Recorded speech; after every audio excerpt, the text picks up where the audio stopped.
Have you ever encountered a hurdle with launching or growing your business? Listen, there are two things that run a business, the back end and your soft skills. Telling you right now, if these aren't in place, you'll lose clients and you'll lose money. You don't want that? Well, you're in the right place.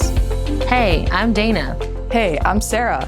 We're your hosts of the Entrepreneur Encounter, and we're going to give you a behind-the-scenes glance into our businesses, give you genuine feedback, tips and tricks, plus occasionally bring on guests that care about supporting you to grow your business organically and nurturing authentic relationships.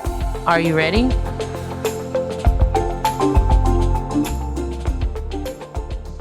Hey, entrepreneurs, welcome back to another episode. This month, we're diving into leadership and exploring the different aspects of effective leadership. Today's episode, we're talking about goal setting and how it relates to leadership.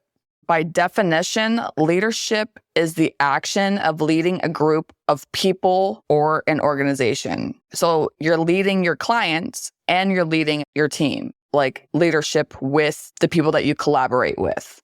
Leadership is definitely one of those skills that I believe, maybe I even still struggle with in full transparency, that this is a skill that you're born with and can't necessarily cultivate and develop as you get older.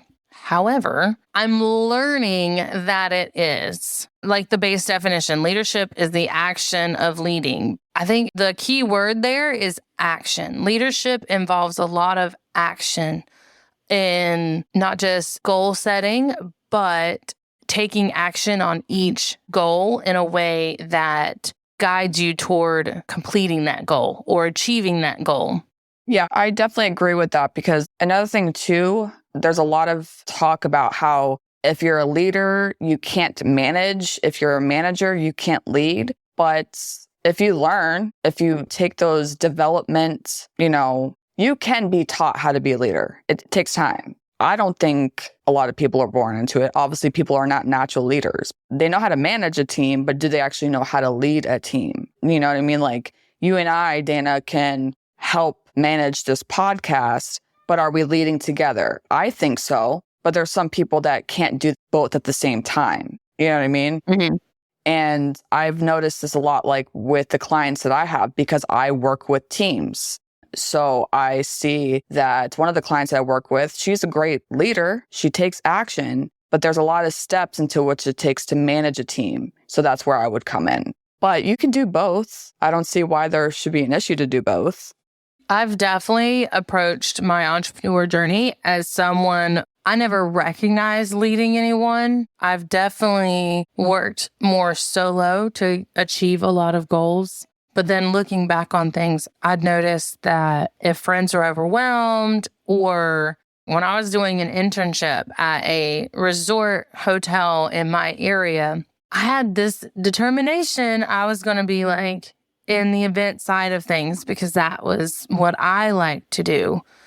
But I excelled annoyingly well in housekeeping because I like things clean. And when I get started, I don't know, maybe it's just me, but when I start wiping down a wall or a door frame and I see the stark contrast of the before and after, I can't not finish all the rest of it. And so no matter what department I kept getting moved to complete my internship, the director of housekeeping kept pulling me back to do other stuff and to work with her team to achieve the task that needed to be done. So without recognizing at the time, because I was 20 something and all I saw was the immediate, I don't want to do housekeeping this week, was an opportunity for me to lead a team of housekeepers in quality control and achieving the expectations of the hotel and the resort and everything that comes along with that. But isn't it cool though? You learn something and you're not in that position to lead and manage yet, but then you get so good at it and others recognize that and they're like, you need to teach the team how to do this. You need to me, I think that's some growth right there. You know what I mean? It's so funny because there are some people that don't want to do that. They just want to do their work without leading a team. But I think there's some of us that we learn, we grow, and now take ownership of that. And that's where the opportunities come in. Because I know Dana, now you're, leading a women's group in the community, correct? Because everybody's all like, you're doing awesome. So now I need your help doing that. But yeah. So for all of our listeners that are not in our Facebook group or anything, like following us personally, I have been asked since the beginning of this year, it feels like, or definitely beginning of like spring, to put together a women's networking group for my local community, because our county, I'm based in North Carolina, does not have anything like that that's highly advertised. We have to go all the way into like a bigger city to get there. And to me, as a small business owner, yes, that's great. I can network and there's ample opportunity, but I don't always have the time to drive 30, 40 minutes one way just to go to an hour-long networking. Like that pulls me away from so much client work. When if we all came together in our own county, then we could do that. So that was a big goal and a highly requested opportunity for me to step into a leadership, which I really fought for a long time because my plate is very full. I do have a hard time saying no to things, and that's part of my clarity goal for 2023. But this month, well, at the time of this recording, I officially accepted this opportunity and started doing the framework of building it. And in August this month, we will start having online co-working sessions and in-person lunch and learn so that we can better ourselves and really connect with the other women entrepreneurs and professionals in our area. Good for you. That's pretty cool. Stressful. High five. So as we're talking about goals, there's a way that you can set these goals. Have you ever heard of SMART goals? Have you ever heard of it, Dana? I have often. SMART goals is something that is specific, measurable, achievable, relevant, and time. So specific goals, I'm really bad about something being abstract. I will grow my business. It's very abstract. It's not very specific. So as an example, as an entrepreneur, I want to grow my business by having 10 new clients on retainer. This is August. So by the end of December. So that's achievable. That is measurable. 10. Do I have 10? It's relevant to what I'm doing. There's a time frame. It's been said often that if your task, your goal, your whatever it is that you're working on does not have a due date, it's never going to get done. It's so funny with the time, right? I had a task that I had to do for a client and we didn't have a due date. So I never did it. I mean, it's not that I didn't do it. It was there. It just took me longer to do it because we didn't have a due date. Mm-hmm. So I think that if you set due dates for yourself, because we're constantly setting due dates for our clients, why not ourselves, right? So to be able to check that off your to-do list, that's a good thing to have a time frame to which you can achieve that goal. Mm-hmm. So why are these things important and how do they relate to leadership? Well, at first and base level, it gives you vision and direction, which I think is what everyone turns to a leader for in the first place. When you have a vision of your organization or your team, you want everyone involved and to know what's going on. You want to include everyone as you plan things out for the quarter or for the year. The direction is letting your team know who's involved, what their part is, and then making sure everyone is up to date on what the long-term goal is. So for example, we had this vision of this podcast. We had this vision, I don't even months. I think I had it before we met. And then I was like, I need to find somebody to do this with me. And then obviously we talked about it and then we put into the steps, and steps and goals to me are kind of one and the same, because a goal, obviously you want the end goal, but you need the steps to achieve those goals. So kind of intertwines together. Then you would go and create the plan of when you want to start doing it. But I think what helped us was that we were okay, this is the launch date. This is the date that we wanted to be out in the world. So then you have to work backwards to be able to achieve those mini goals and check off those steps on your checklist. I definitely reverse engineer mini projects. I don't think it became real that we were doing a podcast until we finally, because we kind of bounced around ideas and we did some fun branding things, just kind of not necessarily throwing spaghetti, but almost in that same mindset. We're just yeah, this would be such a great idea. Here's some colors. Here's some font options. Here's what we might talk about. But until we put a due date on it, like that really changed everything. And like then we had actual steps and all right, you're going to be in charge of these certain things. It gave us a lot more focus once that due date was set. I mean, we had the same goal, but the intention was, I feel like, was different because we were both working our businesses. So now we had the fine-tuned, granular, same goal of, all right, we both need to be working on certain things so that we're productive and meet that goal. Another thing also is when you talk about it and you have people in your corner that are helping you achieve this goal, to me, it's more fun. You're not doing it by yourself. So when you are focusing on the vision and the direction that you and your team or you and your client, whoever you're working with, and you're working towards the same thing, everybody's going to end up being productive and then everyone's going to end up feeling motivated. When everything is mapped out and you have the steps, everybody's going to feel more inclined to work toward that goal.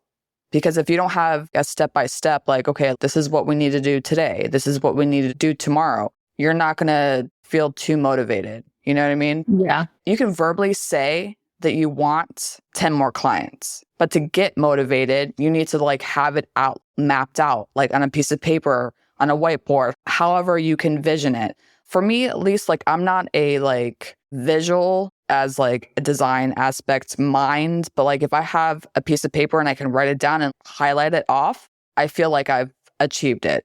Mm-hmm. I get a lot of motivation from being able to physically scratch things off of my list. Mm-hmm. So even though I have a virtual planner, I think that's why I specifically use ClickUp is because I'm virtually scratching it off, but I still like to write down lists that I want to do 3 things for my business, 3 things for each thing that I'm doing, and then 3 things personally. And that way, at the end of the day, or as I'm doing it, I can mark it off and physically, like, really easily see that I'm doing things and making progress, and it keeps me motivated. So performance and evaluation, there's going to be things that change. You get new clients, you hire somebody new, goals may change a bit. I'm not saying like the bigger picture is going to change because you're always going to be working towards that goal. Like you're going to always want more clients or you're going to always want to continue working on your blog, your podcast, whatever the case may be. But if there's something in those steps to achieve that goal, if something is not working, you need to come together and discuss like, hey, what's not working well? Like, why is this not working? So maybe you can meet with, your team, your clients, whoever, quarterly, weekly, depending on like what you're working on and to make sure that everything is in place. So you can tweak the steps a little bit, but you're still working towards that end goal. I'm definitely a big fan of every 12 weeks, just every 3 months, quarterly, just because it keeps that with the bringing motivation back into it. It just keeps you motivated. If you wait, like if you set these big major goals in January and you don't really meet up and talk about them or evaluate performance on them until October, you're not really going to be motivated or held accountable to celebrate the success. Even if it's slow progress, you still can celebrate the success towards that goal and have an even better end of year. So I think in leadership, you are the business owner. You are the CEO. Did I say that right? So you have that vision. You know what you want for your business. Like, okay, this is what I want. But how are you going to achieve that? And do you need help to achieve that? And then when you do enlist the help, are you actually there for those people, your team, your clients, not just doing the work? And you're not just sitting behind a computer and doing the work. You're actually like in it with the people that you're working with. Gotcha. Yeah. So what's our question of the week? I would like to ask the audience, when you are in leadership, in the leadership role, how do you stay focused and motivate those that you work with to work towards the common goal? Ooh, that's a good one. I actually can't wait to see what everyone has to say. So stay tuned for next week. And really throughout the month, we're going to be discussing some amazing topics in regards to leadership, managing resources for your business, and a few other things. As always, all the information and resources are going to be in our show notes that we talk about. And until next time.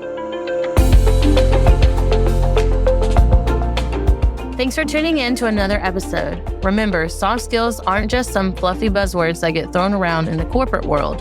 They're the key to unlocking your full potential as a professional and a human being. Don't be afraid to invest in yourself and seek out opportunities to improve your soft skills.